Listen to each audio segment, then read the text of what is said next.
Heyo, welcome into the CHGO White Sox postgame show presented by PointsBet. Use promo code CHGO when you sign up to get 2 risk-free bets up to $2,000. Welcome into Studio A of our CHGO offices here in the West Loop of Chicago. I'm the host of the CHGO White Sox podcast, Sean Anderson. You can follow me on Twitter at Sean_W_Anderson. On today's podcast and post-game show, we got the full crew with us. We got Vinnie Duber joining on the far left. You can follow him on Twitter at Vinnie Duber. He's the CHGO White Sox beat writer, and the man in the middle is Herb Lawrence. Hello. You can follow him on Twitter at Ecknerwall23. He's the CHGO White Sox community leader. The White Sox fall 8-4 in Cleveland. It is a 4-game series. They lose the first of 4 and fall to 1-5 on the year against Cleveland. We've talked a lot about losses this year. There's been 44 of them this year, but we're going to avoid that right now. We're going to avoid what just happened in the game and go to what happened after yesterday's game. We started seeing Bob Nightingale's report from the USA Today paper, and we are going to talk about that report and the subsequent fallout as well. And if you want to read Vinnie Duber's written article as well, his written thoughts, you can go to allchgo.com. Members there get to read Vinnie's insight, and you can become a member and get a free t-shirt. So you get the access into Vinnie's world and Vinnie's writing. Vinnie's world, wow. And you get I don't know if you're going to get access to Vinnie's world, but I'll tell you about the White Sox. How about that? Vinnie's White Sox world.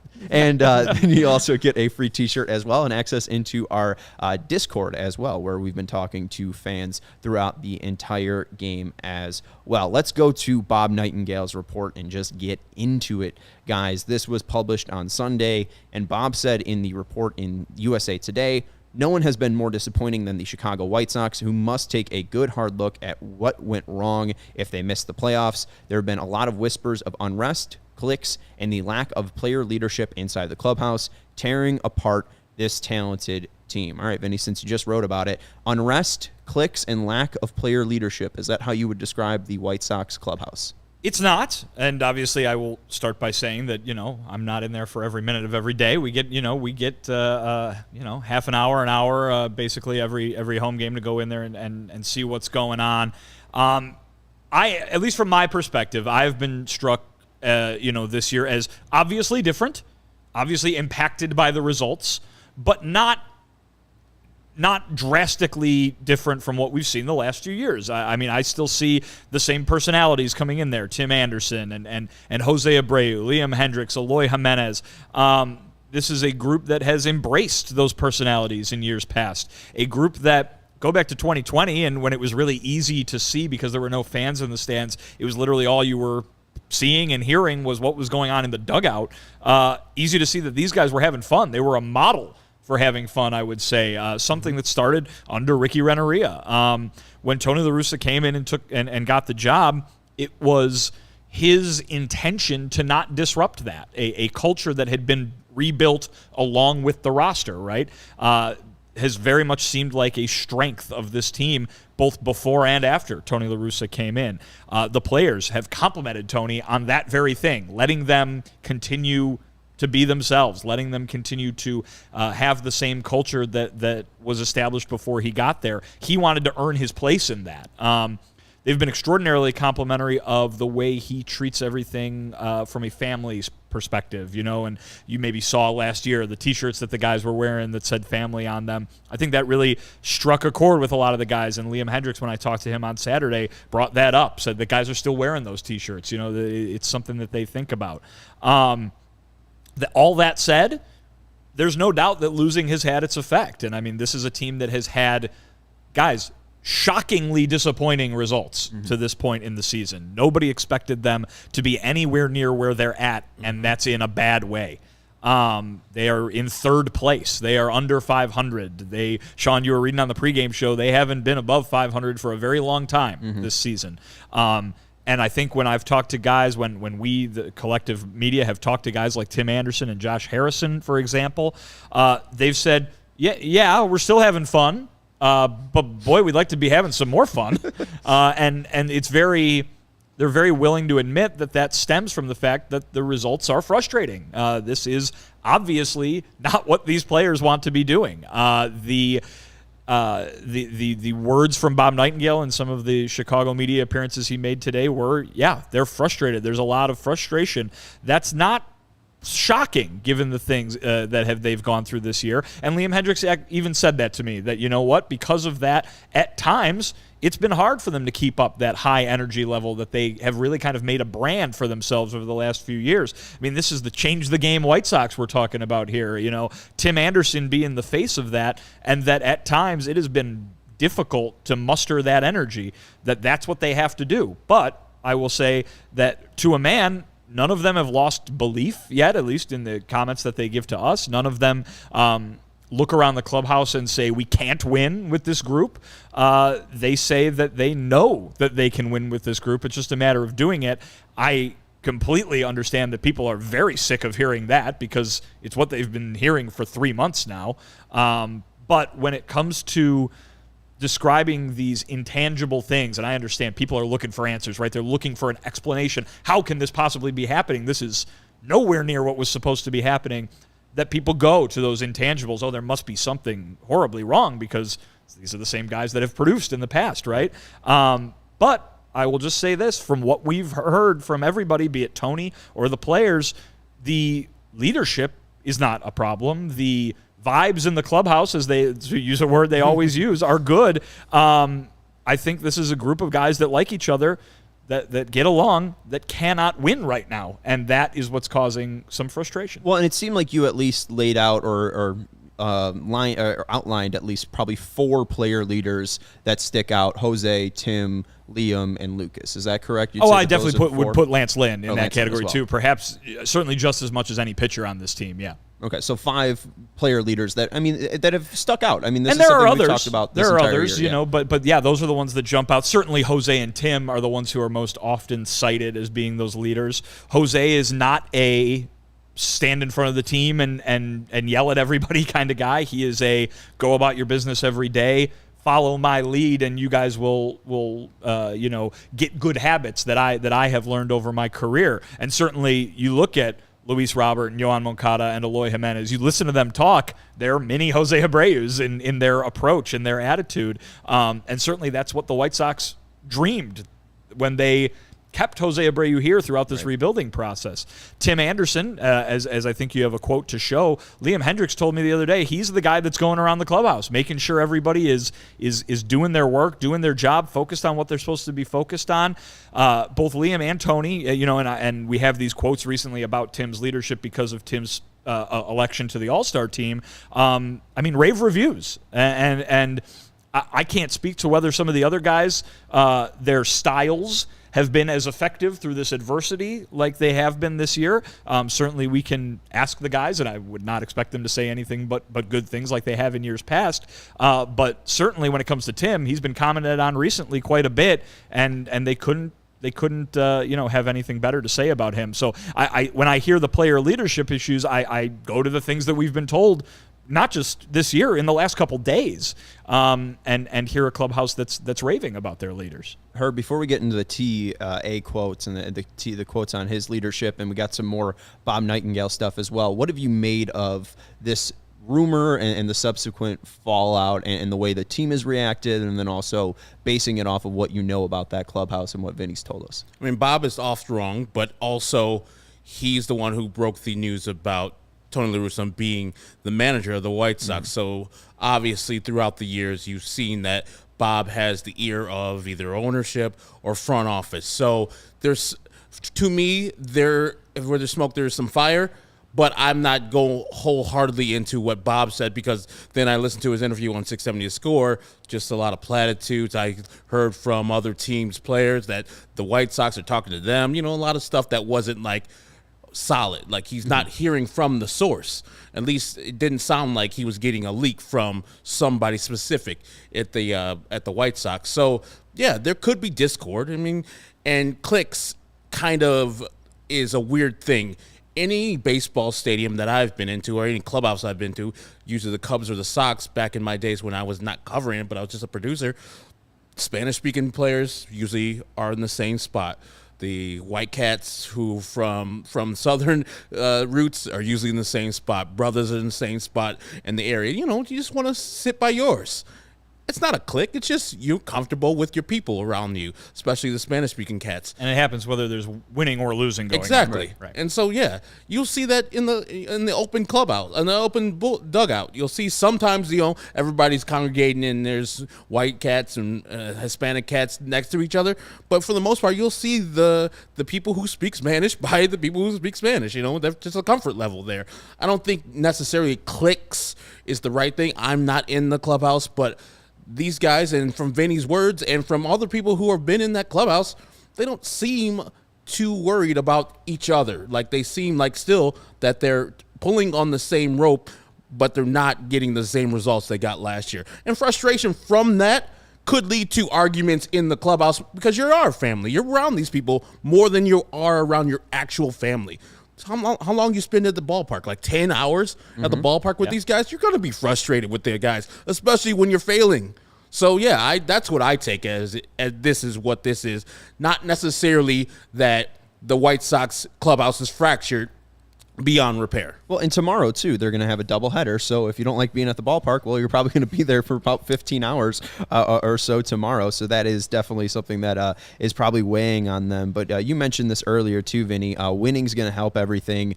We brought this up on the pregame, but the last time the White Sox were in second place, they had a chance to take over second place tonight if they beat the Guardians. They did not. They remain in third place and fall to 41 and 44 on the year. Last time they were in second place was on June 7th. And last time they were, I think, just even was June 21st at 33 and 33, but they have not been over 500 in a very long time. Last time they were above 500 was on May 25th after they beat Boston in Chicago. So it's been something that's, that's been hurting them clearly, and going along the lines of clicks and how you'll probably see them get worse or more exaggerated by winning and losing. Steve Stone commenting on this whole thing, he said, "I've never seen great chemistry on a last place team, and I've never seen poor chemistry on a first place team. We are engaged in a game where winning trumps everything." And I think the idea is the players have stayed the same before. We have seen them have chemistry before. The only thing that's not happening this year is that they're below 500. And the one thing I want to bring up, in the last 157 games that they've played, post the last All-Star break and before this All-Star break, they are 80 and 77. So they've been losing not only for this year, but they've been basically losing throughout the entire past year, the entire full last 162. They got 5 more games until they reach that 162 mark, but 80 and 77, and with the way this team's been playing, they might end up, closing that gap and end up finishing out at 81 and 81. So I just find it interesting that it's been a lot of losing, not only this year, but even continuing after last year's All-Star break, and you still have to swallow the playoff loss as well to Houston. All right, let's go to the Tim Anderson tweet, or the Tim Anderson quote about leadership, just before we go into the Kenny Williams aspect of this. This is Liam Hendriks on Tim Anderson's leadership. He's the guy who's keeping everybody honest. He's the guy who's going around and making sure everybody's doing what they need to be doing. That's something, when you talk about leadership qualities, he's there as one of the better ones I've ever played with. And it feels like Tim's doing his job as a leader, but in the 17, I think 18 games now that he's been back and playing and healthy, he's hitting 237, 284, 263, an OPS under 550, and he goes 0 for 4 today. So again, maybe the signs aren't really truly leadership, but just player performance. Yeah, I mean, I don't think you can blame any one person for this, what's happening, and you're going to bring up what Nightingale tweeted about the Kenny Williams meeting. The thing that was reasonable about that to me was the bit where supposedly, Kenny had said that everybody is to blame. That's very true, right? I mean, listen, everybody's focusing on Tony La Russa, and the truth is that whether you are adamantly against him for whatever reason, the buck stops at the manager's desk. And if you think that his decisions are what have sunk this team, you're entitled to your opinion. If you don't, the buck still stops at his desk. You know what I mean? So they've got guys that have not produced. They've got an awful lot of guys that have not produced, and that's on those guys. At the same time, Tony's the manager, and those guys not producing is on him as well. It's on the front office as well. Everybody is to blame. There's plenty of it to go around. And so putting it all on one player leader is not fair, especially when TA, for the most part, you just read some recent results, obviously, but for the most part has had a very good season. Jose Abreu has had a very good season. Liam Hendriks has had a very good season. Lance Lynn and Lucas Giolito, two guys you mentioned earlier, have certainly not performed up to their capabilities, but the pitching has not been the problem for the most part. This team has not hit. It has not scored, and that's the biggest problem, but it's not been the only problem. Yeah, absolutely. And I just bring up the Tim stats just because, again, I don't think it's really about leadership here. I think it's more about player performance, and just, Tim's been struggling since he's gotten back. He's such an important part of this team, and he's a well-deserved all-star starter, so I definitely don't want to be putting any, black mark on his season this year, because overall it's been good. And here's what I will say too: there's been a lot of talk the last few years about these White Sox players going through things for the first time. Right? 2020 was the first year that they obviously ended up making the playoffs, but the first year that they had a taste of success with this group. Last year was the first year that they were expected to win the division and did. They made the playoffs, and they did it in convincing fashion. Then they got into the playoffs with fans in the stands and experienced that for the first time. They're experiencing championship level expectations for the first time. They are experiencing, to this point in the season, failing at reaching championship expectations for the first time. I go back to a Rick Hahn quote from early in the year that was him saying, I don't, or maybe it was even the offseason, saying, I don't want to go through this step ladder, step-by-step thing and route to being a champion. Let's just play good baseball and win it. Right. But, and I don't know, I know nobody else wanted to, have to go through each one of these benchmarks to get to where they want to be. But those are benchmarks for a reason. They're new challenges that teams have to learn how to deal with, learn how to overcome.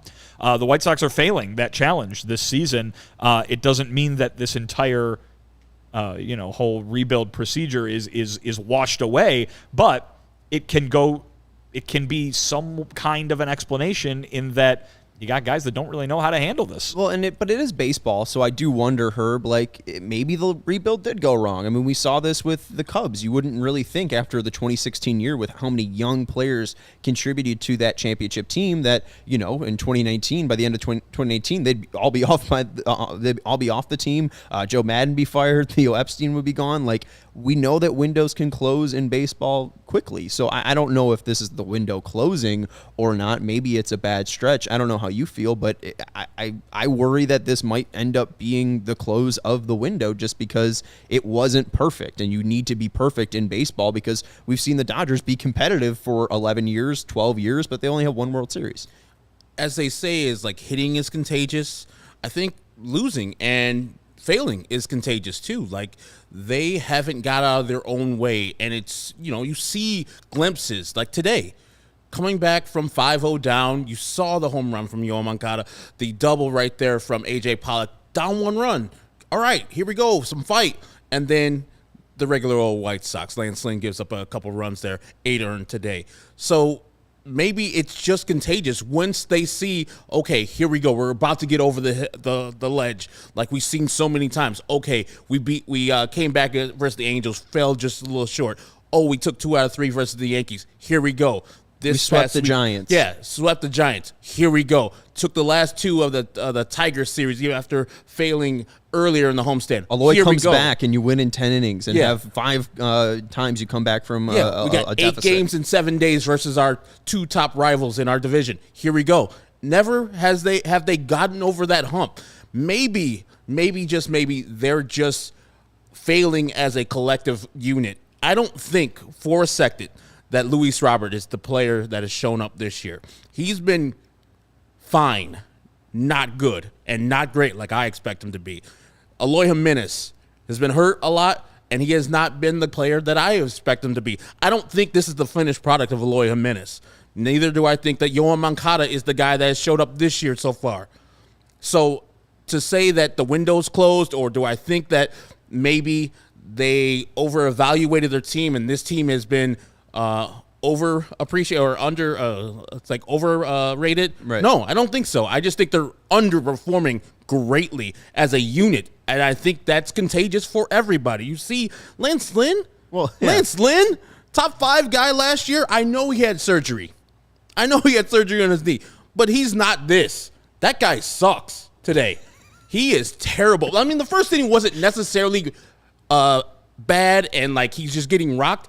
They're just hitting balls everywhere. Right. But late in the game, he didn't know how to get people out. That rookie just crushed that ball, and Lance looked at it. He's like, oh, Lance left the ball middle for a rookie to murder it to left or to right center field. I don't believe this is the team.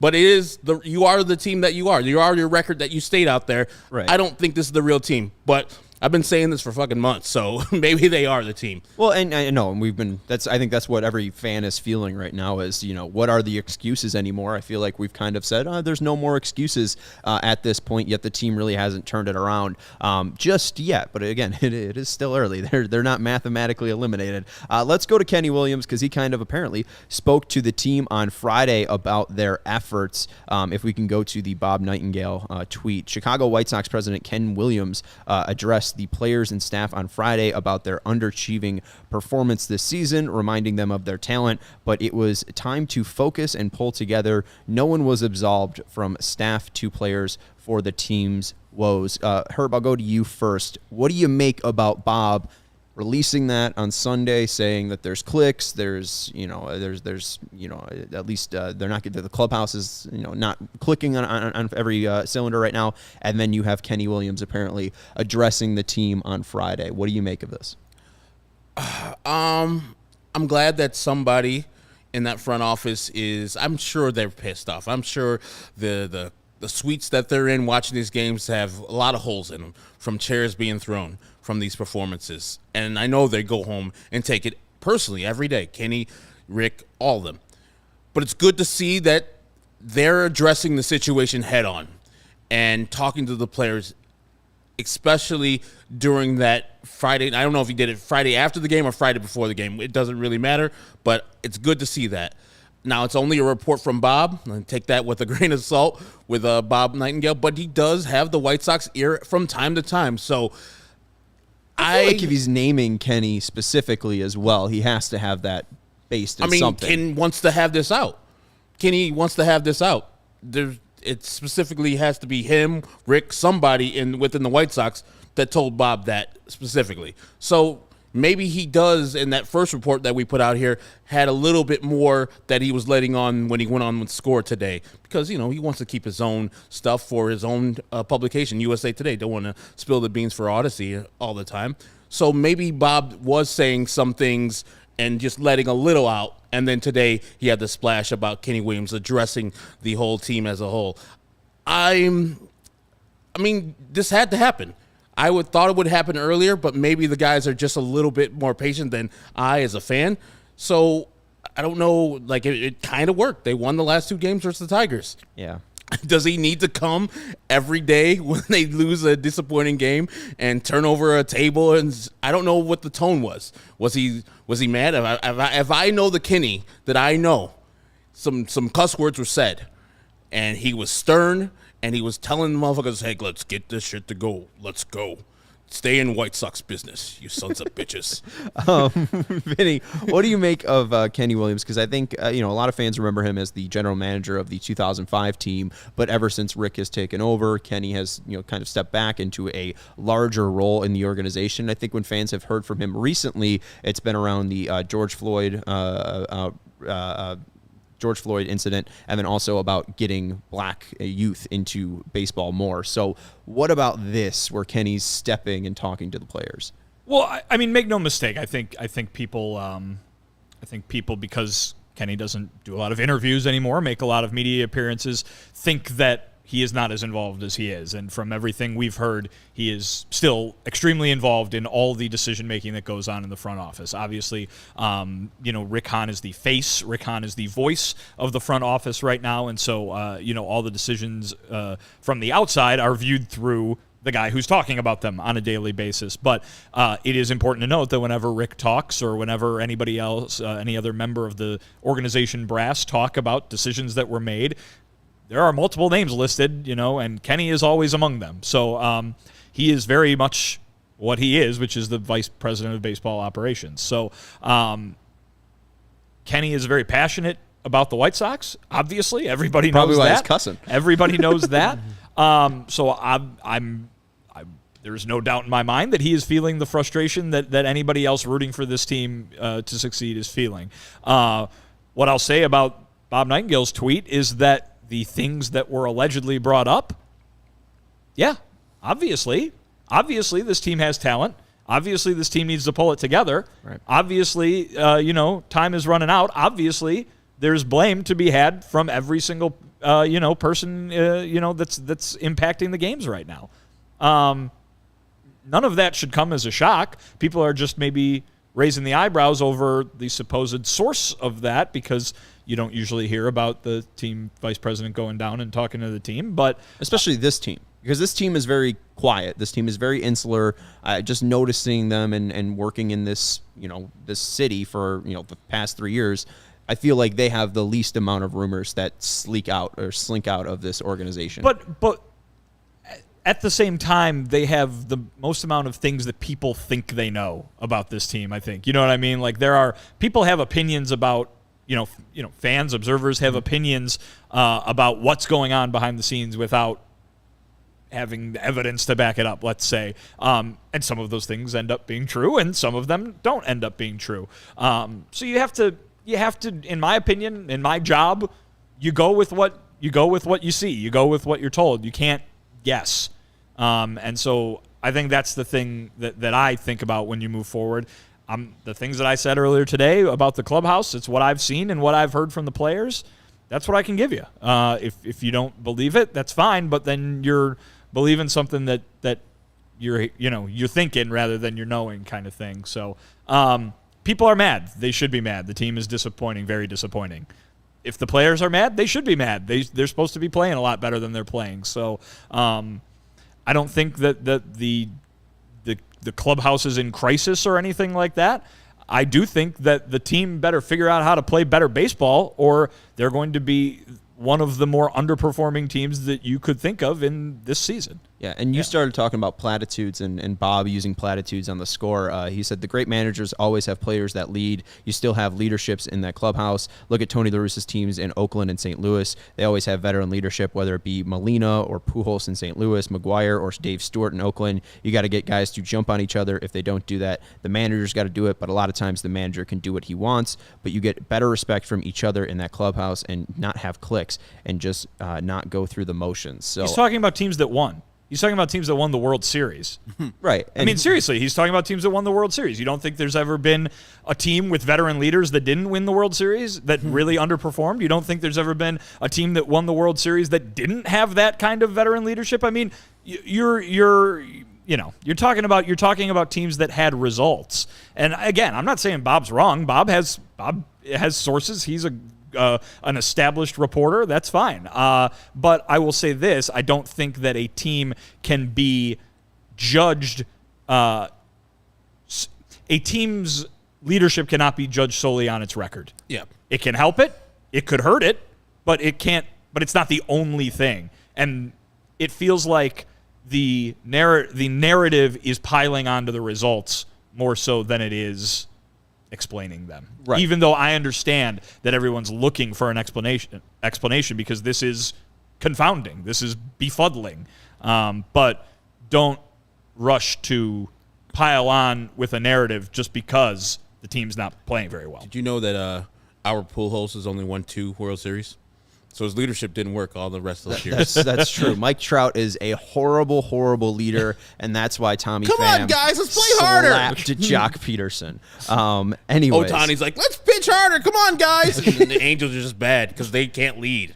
Hey, is that what Otani sounds like? Yeah, it sounds like that. Squealy guy. Yeah. Real squealy. Really high Come on, voice. guys. Hey, and maybe the White Sox can turn it around. I think they can, and that's why on PointsBet, I bet them to win the AL Central at plus 175. The best way to support CHGO is to download the PointsBet app and use code CHGO when you sign up. If you do that right now, you get 2 risk-free bets up to $2,000. But that's not it. If you make a $50 or more first-time deposit, you'll receive a free CHGO membership, which unlocks all of our web content, and you'll even get a free shirt of your choice from a CHGO locker. That's $2,000 in free bets, a free CHGO membership, and a free t-shirt from a CHGO locker, all for making more than a $50 first-time deposit at PointsBet.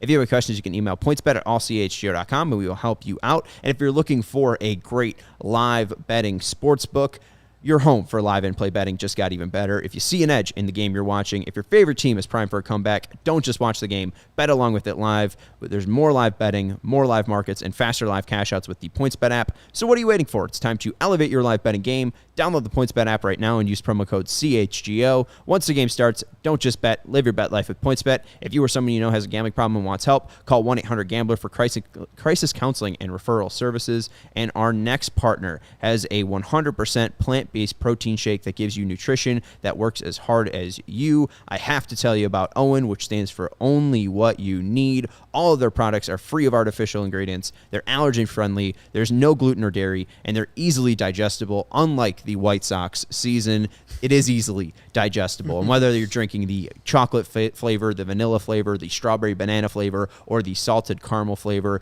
it is putting good and healthy things into your body. It works as hard as you do, and no one can tell you that better than NFL quarterback, Chicago Bears quarterback, Justin Fields, who follows a plant-based diet. And if you're watching him on Sunday, of course, you're going to see Justin Fields running around, exerting all of this energy, and he respects his body by putting OWYN into it. OWYN and CHGO have partnered up to give you an awesome offer. You can get 20% off your first purchase at liveowyn.com, liveowyn.com, and with code CHGO20, you can get 20% off your first purchase again at liveowyn.com. Join me and Justin Fields and try OWYN.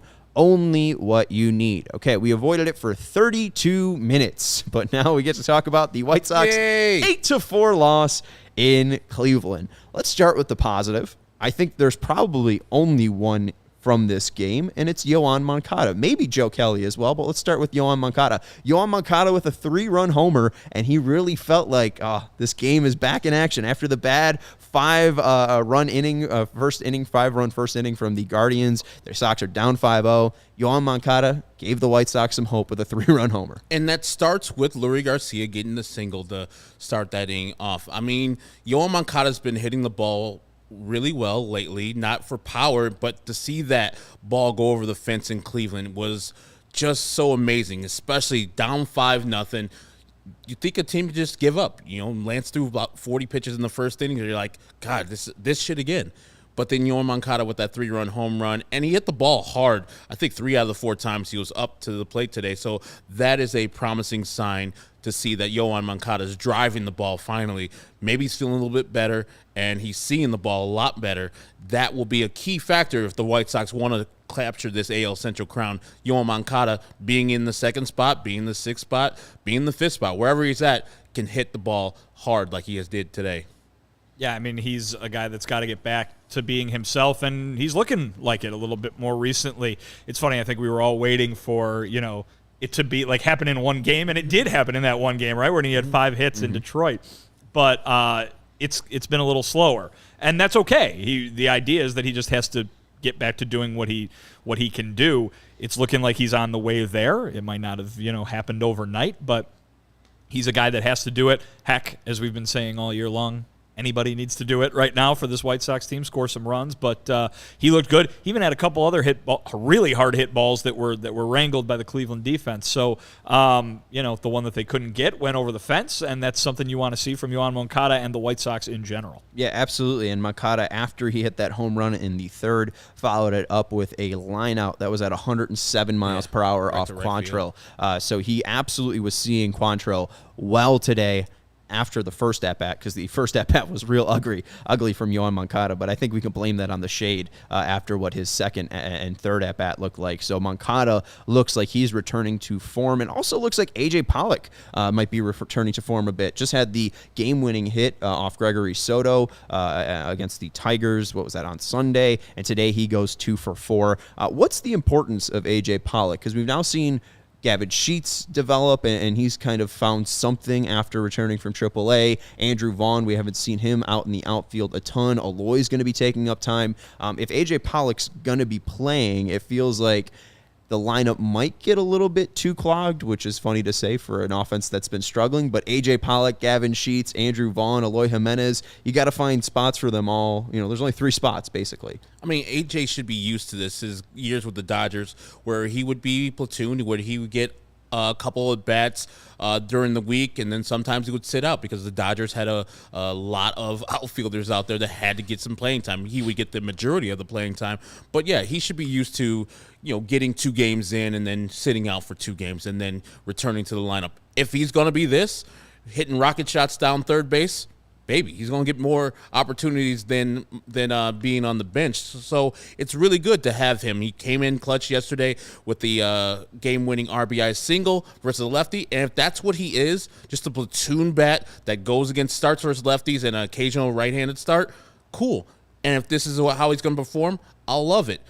I think these are good problems to have as long as the players don't rust on the bench. And AJ, out of any of those guys, is more used to it than the other guys, especially like Gavin Sheets, who just started his major league career last year. Well, I think one thing that you can say about Tony La Russa is he doesn't really let guys rust, right? I mean, he puts everybody in there kind of very often. And like you said, this might end up being kind of the platoon that we thought was going to be between Andrew Vaughn and Gavin Sheets. Vaughn has proven himself to be a good enough hitter that he deserves those every day at bats. Maybe Pollock and Gavin Sheets, now that Gavin has come up from AAA and shown something offensively, maybe those are the guys that they can platoon out there in right field. Certainly under the ideal scenario, Eloy and Luis are starting every single day, or the vast majority of days, in their 2 positions, and you're just looking at right field as something. If 2 of your, more effective hitters at the moment are the guys that you can put out there in right field, that's good news. I mean, Sean, we were talking about it earlier.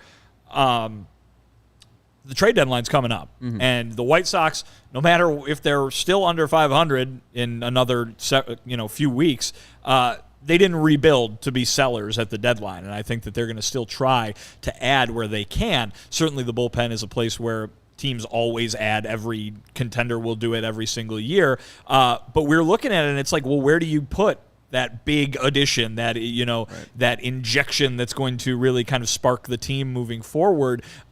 Because guys are starting to play pretty well all of a sudden, or better, of course, than they were before. I think so many people looked at second base for a long time.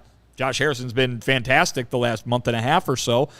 Now we're talking about right field being a positive in what Gavin Sheets and A.J. Pollock have been able to do.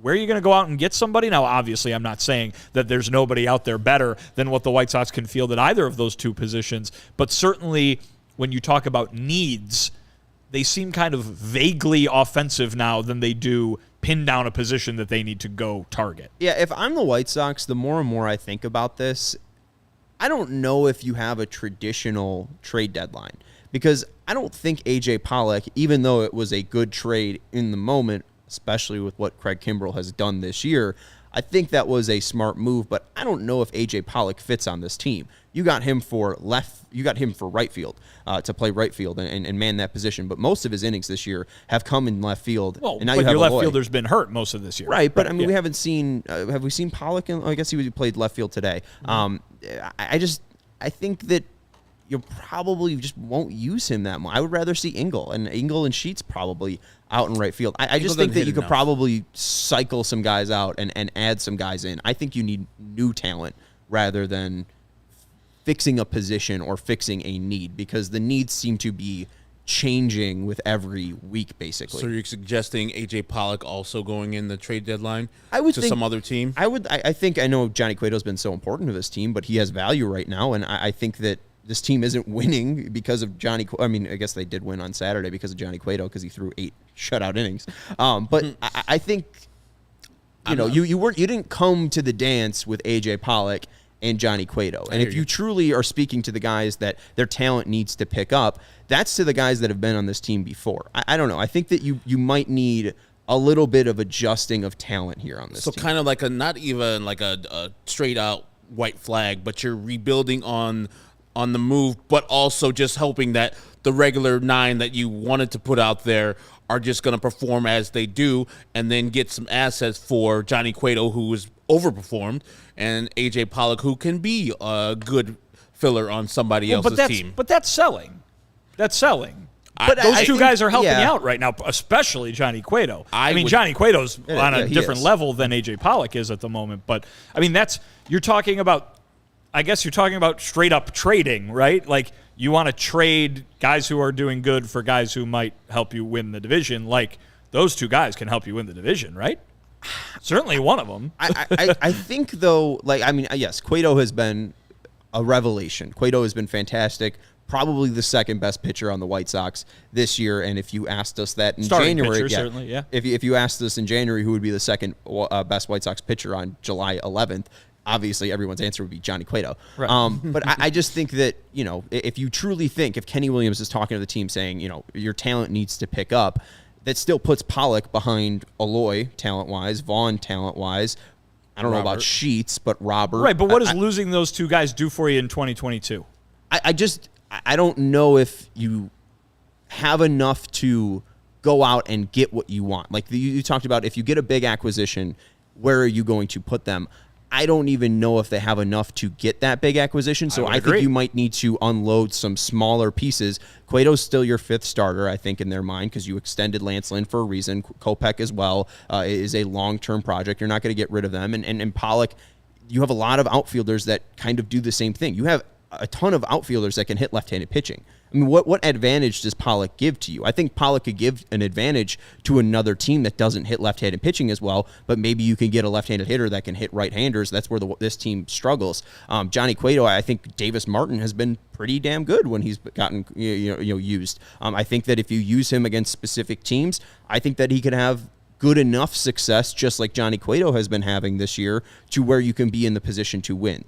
I think that if you then trade those players, you could possibly load up the prospect pool, and then hopefully you can make a more interesting offer for, I don't know if Ketel Marte is available, but I don't think right now you could acquire Ketel Marte. But if you go out and get rid of Pollock and Cueto possibly, then you could bolster that list and that pool to make it more enticing. So to put it in another way, you're proposing a 3-team trade. Sell to buy. You're proposing a 3-team trade in which 2 of those teams are buying and 1 of them is selling. Basically. And it doesn't have to be, Cueto and Pollock going to the same team, but, go get two prospects from another team, go get 2 prospects from another team. Hey, you got 4 prospects, and maybe another team would want that. I don't know, just because you look at it, and Colson Montgomery is rising up top 100 prospects. I think Baseball America just put him close to, if not in the top 50, and he's at 93 right now at MLB's top 100 prospects. I think it'd be stupid for the White Sox to now, after having a top 50 prospect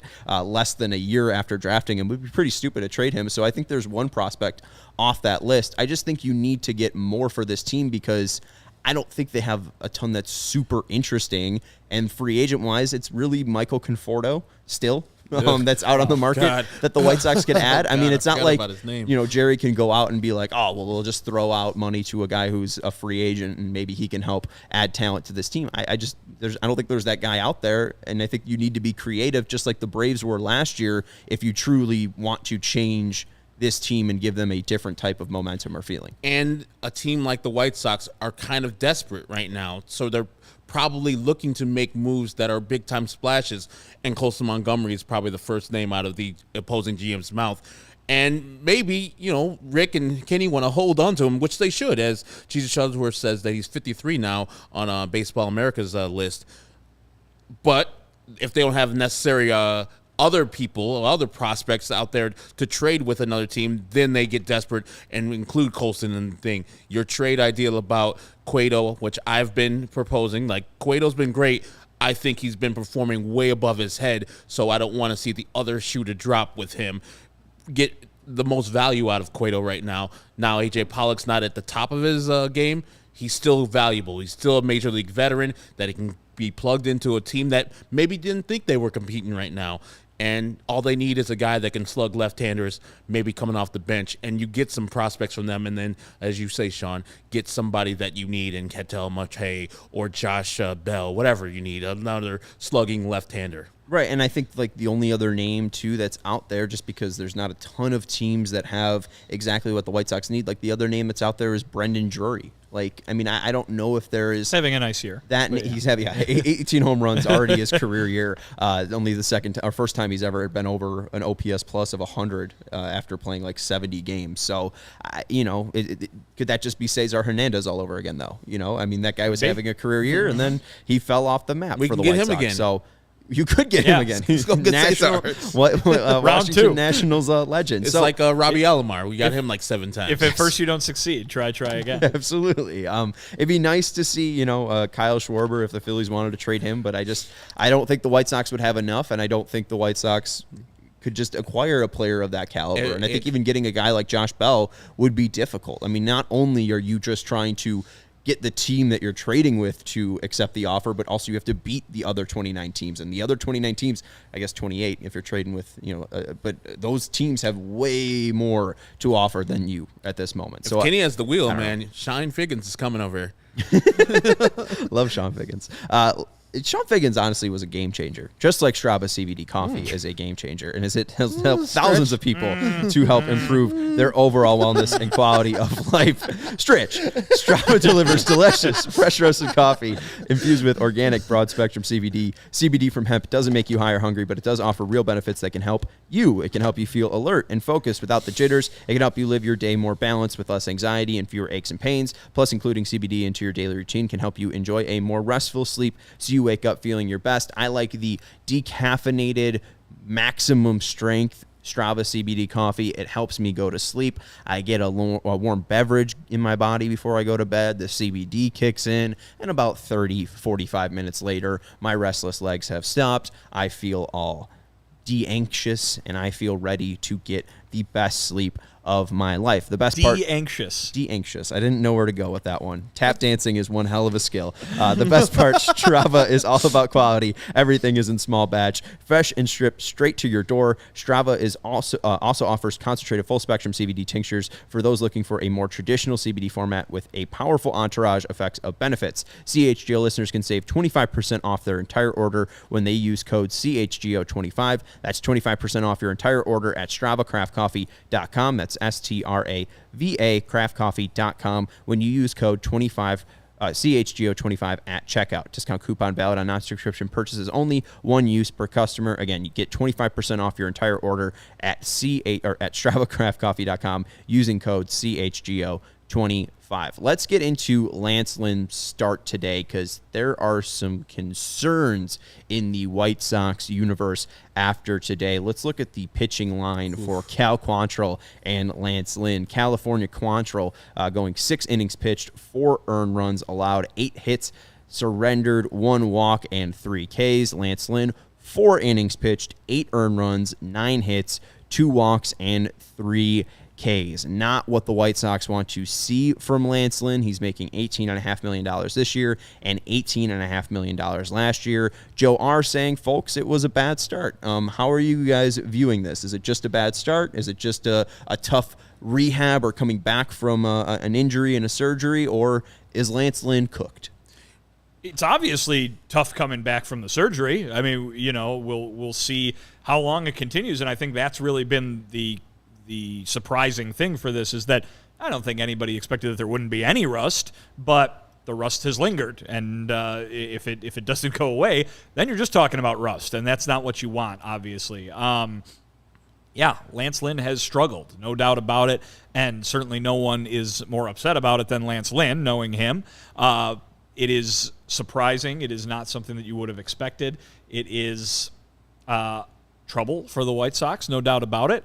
But at the same time, this being Lance Lynn, you would like to think that he has the tools to solve this. He has the knowledge to solve this, and obviously he's got a pitching coach in Ethan Katz who has managed to work some magic here with other guys the last few years. So Lance Lynn is a veteran that you would think has been through stretches like this in the past and therefore knows how to work out of them. He is a guy with a very recent track record of very good success, and he's playing for the manager that he came up with. So I don't think anybody should not believe in a Lance Lynn turnaround, but like I've been saying with this team as a whole for the last several months, they have not yet shown that they're going to do that, and he has not yet shown that he's going to do that. And until he turns in a good start, it's going to continue to be concerning.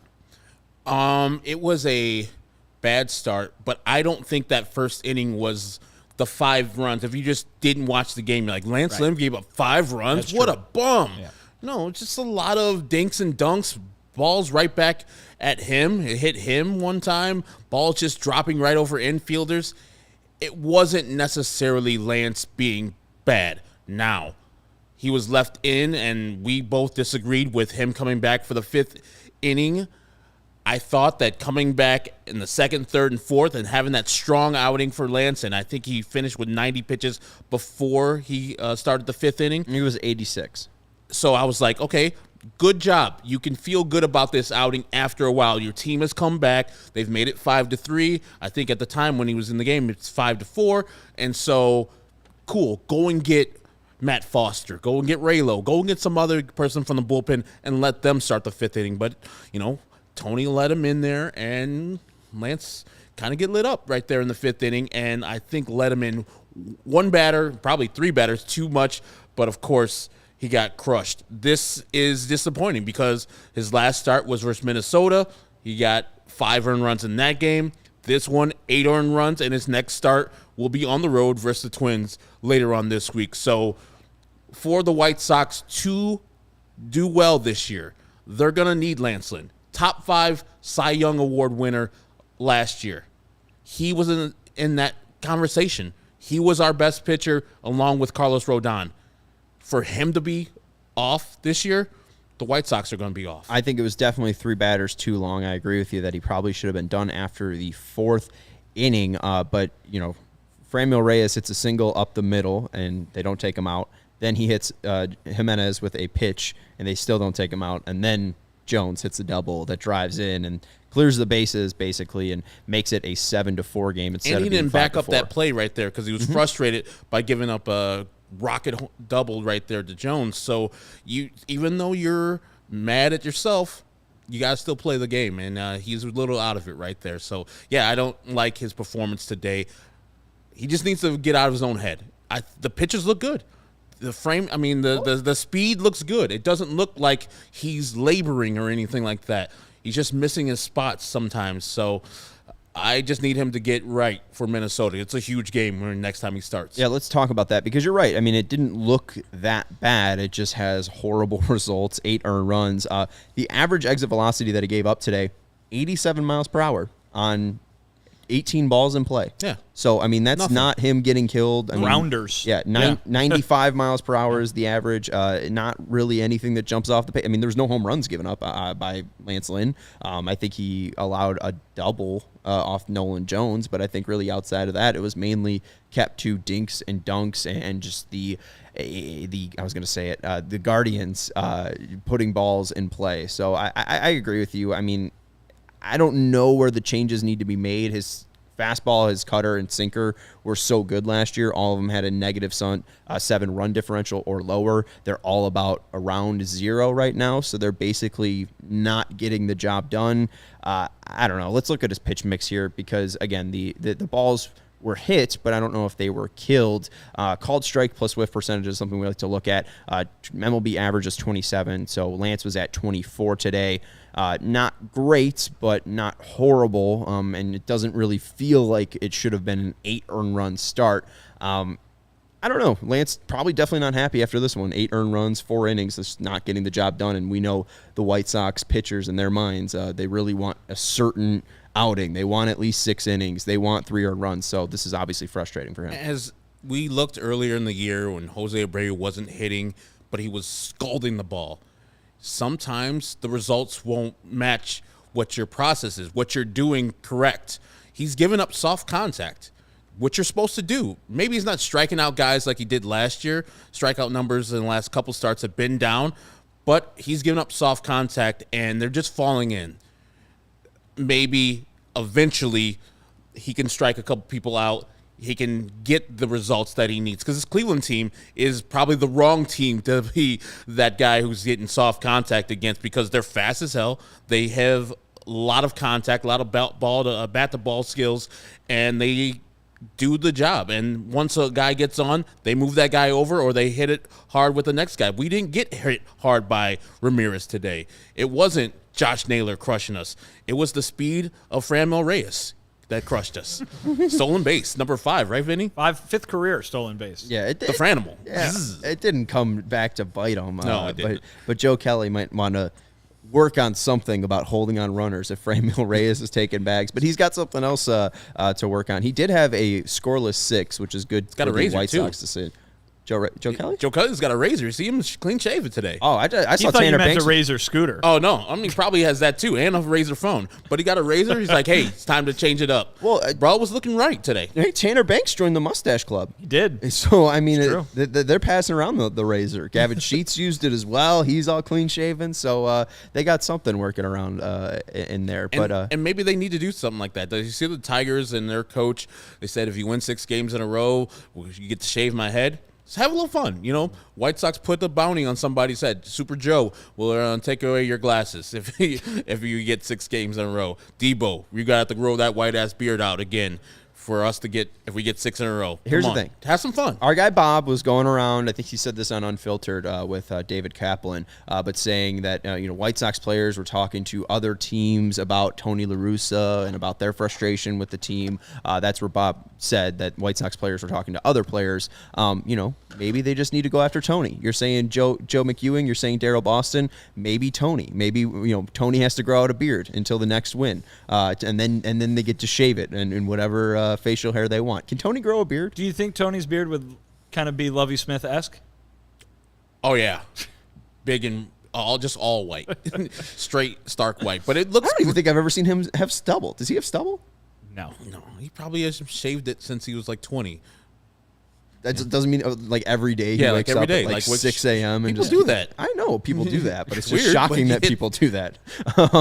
Sounds some like people- I shave every day. yeah. Yeah. Around the don't shave the mustache, yeah. obviously, but yeah, I shave every day. Because you have to, right? Because to keep it right. Yeah, exactly. You want to draw attention to the mustache. You don't want the stubble to take over and start the show. How long Yeah. did it take you to get to your spot, like where you felt comfortable, like your mustache, your sideburns, everything? It's been a long journey. It's been a long journey. I had the burns for a while. I've seen them. Yeah, I had the burns for a while, and then went stash during the pandemic, during lockdown. Does this feel like the right Vinny? Oh yeah, Yeah. absolutely. Okay. Yeah. All right. I think it's the right Vinny Yeah. too. Once the facial hair that you have in your wedding photos, that's staying forever. I can't wait to see 76-year-old Vinnie Duber with a mustache. Maybe we'll get you to finally. Tony uses Aqua Velva and uses Norelco every day. Good job, Clark. That was a good one. What's Aquavelva? Exactly. Start the What's day with a Norelco? splash. Bring on the blue. It's old school. It's like aftershave. Yeah, I never got into the whole aftershave thing. Do people It still hurts. use aftershave? I don't use aftershave. No. Herb? No, I barely shave. It's right. It's not 1982 anymore. Soap is the best aftershave. Really? Yeah.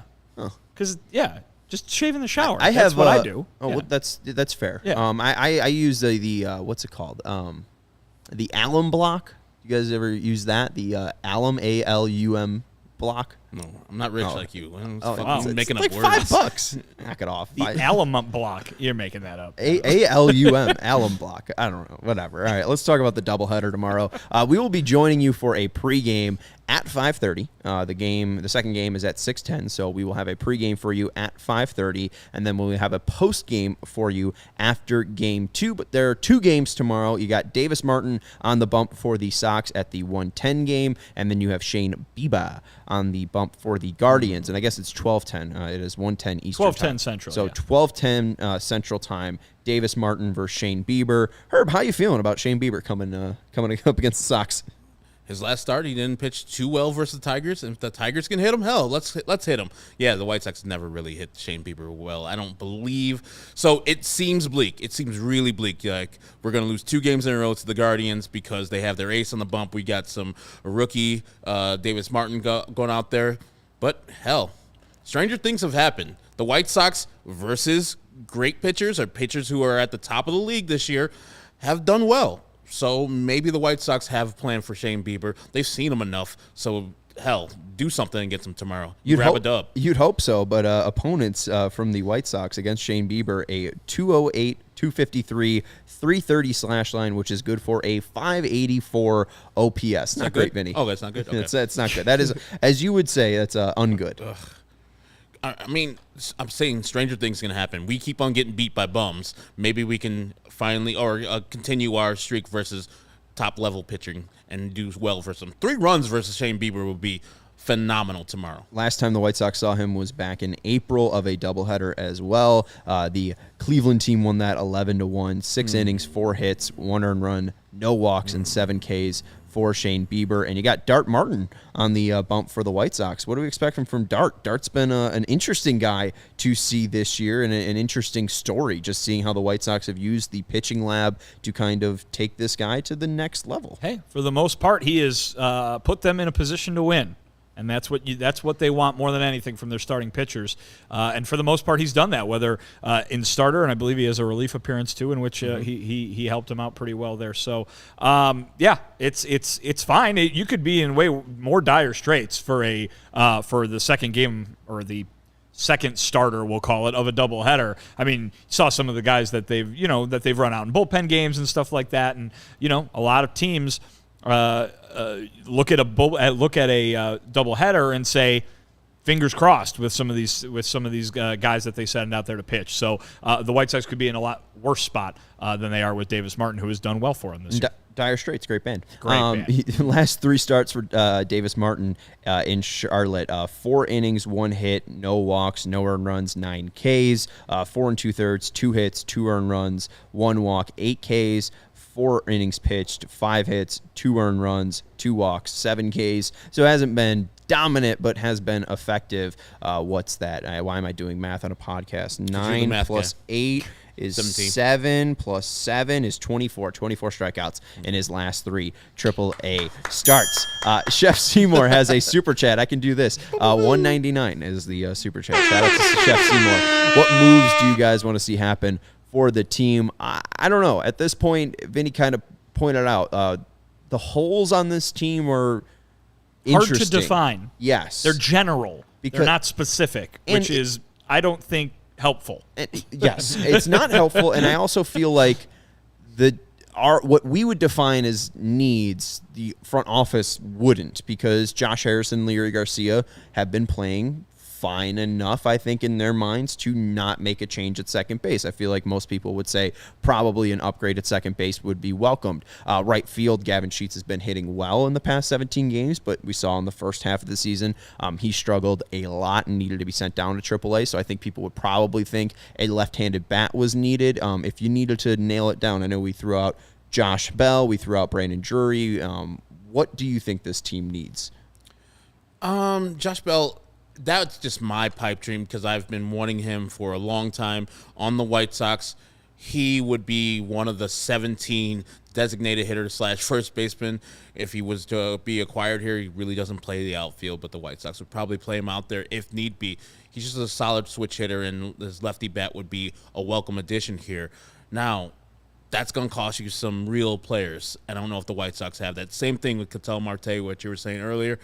The Brandon Drury thing, he's just having a good year. I don't know if he is, as we said, is maybe a Cesar Hernandez if he comes over here and forgets how to play baseball. So I would say the White Sox need to just assess truly where they think this team is this year and act as if, if they feel like they need to sell off a couple pieces, not, take the thing down to the studs, right, but sell off a couple pieces so maybe next year you can be ready for it. Or you're not even far away from the damn Twins. Like I said, the Twins are not going to hide away from the White Sox. Even if they play poorly and continue to play poorly, I think the White Sox will be within striking distance, even if they do sell off. Well, you saw the Twins have injuries last year, and they ended up trading Jose Barrios away, and they still are in contention this year. So, I mean, teams can have an off year and then just retool and refocus on the next year. So, I don't know. I'm not saying the White Sox are done, and it's not like the rebuild is done. The window isn't closed, but it is just interesting because they are so behind. They haven't really gotten enough momentum to even feel like they should be adding to this team. But they're in no other position in my mind than to add to this team. So I think that they might need to get creative a little bit, but I think that you're probably going to see some additions. I think bullpen would make the most sense as well. Bullpen is obvious, and here, listen. I'll say it again. Expect the unexpected. Because what happened last year? The White Sox were building for the future, for the long term, and they traded their starting second baseman. They had already the best closer in baseball, and they traded for one of the best closers in baseball. It's not outrageous to think that they will do something that they think is a big splash and cross their fingers and hope that everything else take care of itself, so to speak. And I mean that from a needs standpoint, right? Like, It's like, all right, we're going to trade for a third baseman. We have a third baseman, but here you go. Here's a good player. Here's a great player. Here's hoping it works out. Yeah, and maybe the better player would just win out and, cross your fingers too. I forget what I was going to go with. What were you going to say? And Vinny, you need to whiteboard this for me. I think Baloney Fonseca up there had something about, to your shirt, White Sox are giving me the summertime blues. Was that that's a song by these people?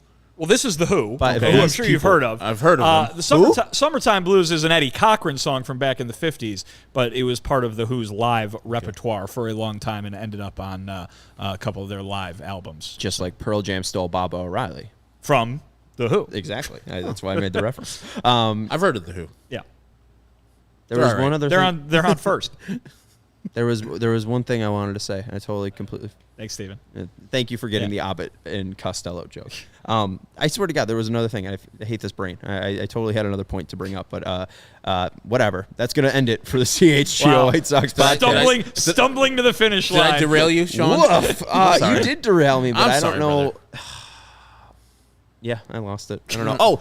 Big splash. Though they will want to make a big splash. Hopefully for White Sox fans, they don't want to make a big enough splash and trade away Colson Montgomery. For some reason, I couldn't think of that final thought. But that's going to do it for the CHGO White Sox podcast and the White Sox CHGO White Sox postgame show. The White Sox lose 8-4 to the Guardians and fall to 41-44. Hope you enjoyed the discussion and conversation today. A little bit different than just saying the White Sox lose. Here's how they lose. I felt like I got less upset than I normally would. So thank you, Vinny, for bringing that presence. You can follow Vinnie Duber on Twitter at Vinnie Duber. He's the CHGO White Sox beat writer, and that's why you can read his most recent piece at allchgo.com. If you become a member, you get a free t-shirt along with the access to all of our great written content, and you get access into the CHGO Lounge. It's a members-only Discord, so you get a lot of bang for your buck. The free t-shirt, the free access into the Discord, and Vinny's writing, the most recent one, talks about the White Sox clubhouse rumors and kind of gives you a good sense of what the White Sox clubhouse is truly like from somebody who's been around there for 5 years at this point, 3 years? Full-time 3 years? Oh, boy, now I need to count. This will be my... We know counting's not the strong suit of this. This is my fifth season on the beat. Yes. All right, so a guy who's been in there, basically every home game, talking to these players for 5 years, has a real great sense of the clubhouse and did a great job on the article. The man in the middle is Herb Lawrence. You can follow him on Twitter at Ecknerwall23. He's the CHGO White Sox community leader. I'm Sean Anderson. You can follow me on Twitter at Sean_W_Anderson. That's going to do it. Thank you to everybody for hanging out with us in the live stream, and we appreciate all you podcast listeners. Make sure to give us 5 stars on your podcast platform. But that's going to do it. We will talk to you tomorrow before Game 2 at 5:30 and after Game 2 here on the CHGO YouTube channel. Thank you to Fleetwood Mac for their 1979 album Tusk. We'll talk to you tomorrow. Go Sox.